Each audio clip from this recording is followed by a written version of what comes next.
மருத்துவத்தை நோக்கி ஏதாவது ஒரு சூழ்நிலையில பயணிக்க வேண்டி இருந்தாலும் சைட் பை சைடு இந்த இயற்கை சார்ந்ததையும் நம்ம முயற்சி பண்ணிட்டு இருந்தா நம்ம வாழ்க்கை ஆரோக்கியமா இருக்கும், அர்த்தமுள்ளதா இருக்கும். இப்பதான் இந்த மருத்துவம்லாம் உலகத்துல எங்கேயோ போயிட்டு இருக்கு.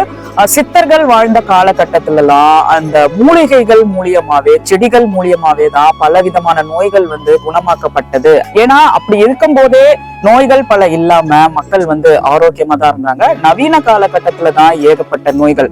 அதனால உங்களால முடிஞ்ச வரைக்கும் உங்க ஆரோக்கியத்துக்கு எது தேவைப்படுதோ, உங்களுக்கு ஆரோக்கியத்துல எது பற்றாக்குறையோ, அதாவது சிலருக்கு மூட்டு வலி இருக்கலாம்.